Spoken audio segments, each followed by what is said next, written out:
Alphonse Al Capone was one of history's most notorious gangsters, dominating Chicago's organized crime during Prohibition. Yet behind the bloodstained legend of Scarface was a family he fiercely protected.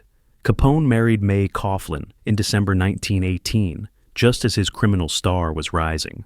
Mae was a gentle Irish Catholic woman who stood by him through thick and thin. Just weeks before their wedding, Mae gave birth to their son, Albert Francis Capone, nicknamed Sonny. Tragically, baby Sonny entered the world already carrying a burden from his father. He was born with congenital syphilis, inherited from Capone's infection. The disease nearly killed the infant and caused serious complications. In his first year of life, Sonny developed a mastoid infection in his left ear that threatened to leave him permanently deaf. This was a harsh twist of fate. Al Capone's sins, contracting syphilis during his wild youth, literally hurt his own child. The condition required risky brain surgery on the tiny baby. But as we'll see, Al Capone the father was very different from Al Capone the gangster. Inside the walls of his home, he was devoted and tender. When doctors in Chicago warned that treating Sonny's ear infection could cost the boy's hearing, Capone didn't hesitate to find a better solution. He whisked his family to New York to consult a specialist. Famously, Capone offered the surgeon $100,000, an astronomical sum in the 1920s, if he could save Sonny's hearing. The doctor charged only $1,000, the standard fee, and succeeded in partially restoring the child's hearing.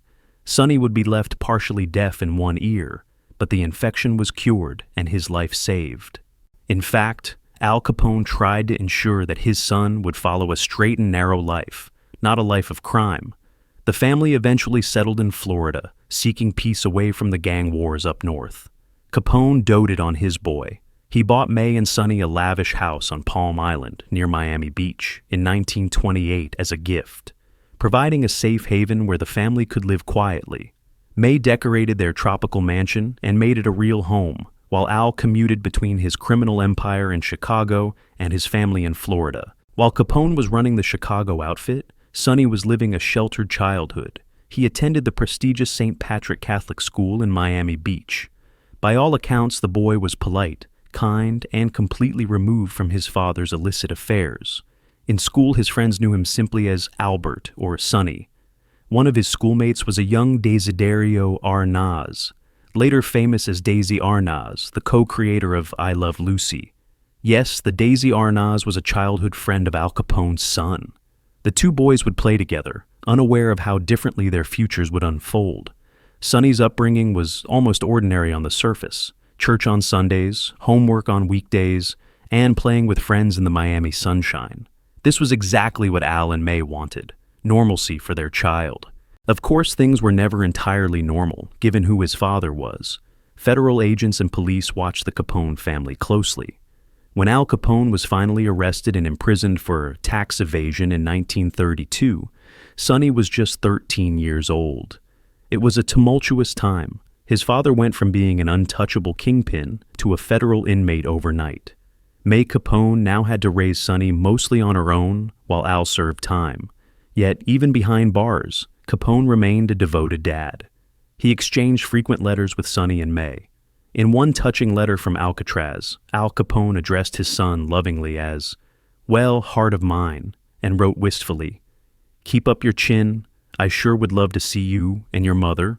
This hardened gangster, responsible for so much violence, revealed a soft heart when writing to his boy.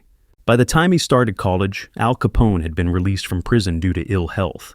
Advanced syphilis had severely deteriorated Al's mental and physical condition.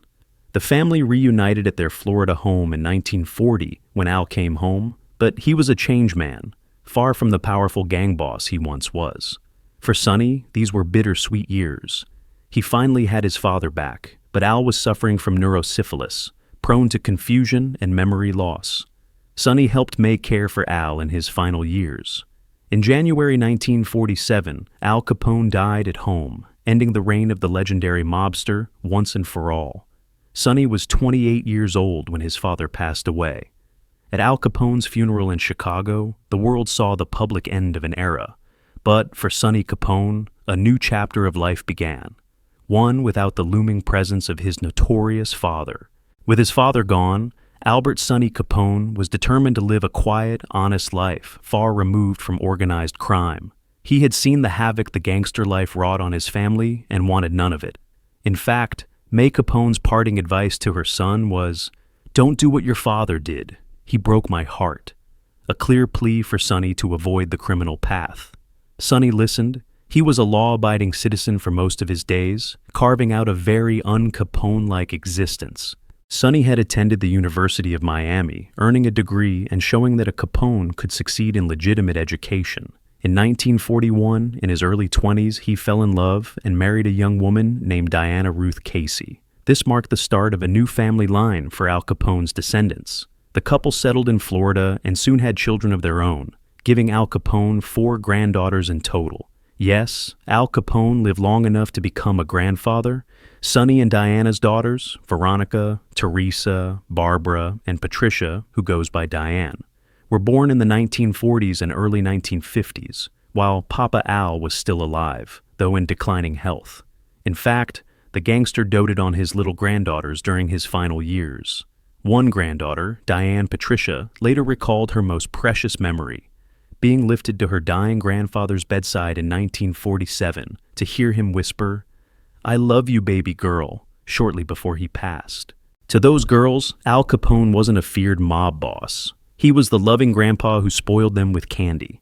In 1966, Albert Francis Sonny Capone Jr. made a life-altering decision. He went to court and legally changed his name to Albert Francis Brown. By doing so, he dropped Capone altogether. This marked the symbolic break from his father's legacy. He took the surname Brown, which was as nondescript and anonymous as could be. Exactly what he wanted. In his petition to the court, Sonny explained that his father's notorious reputation subjected him to constant publicity, even for minor troubles. He was tired of living under that microscope. After nearly 48 years as a Capone, Sonny was now officially Albert Francis Brown. This name change was a pivotal turning point. It allowed Sonny, now Albert Brown, to finally step out of the long shadow cast by Al Capone. He effectively became a new person in the eyes of the world. Friends just called him Al or Albert Brown, and strangers had no idea of his lineage. For the remaining decades of his life, he lived in blissful obscurity. Albert Francis Brown spent nearly 20 peaceful years in California, enjoying a quiet retirement and doting on his grandchildren. Neighbors knew him simply as a kindly older gentleman. In fact, when he passed away, some neighbors were stunned to learn that this unassuming man was the son of Al Capone. He truly had lived down his past.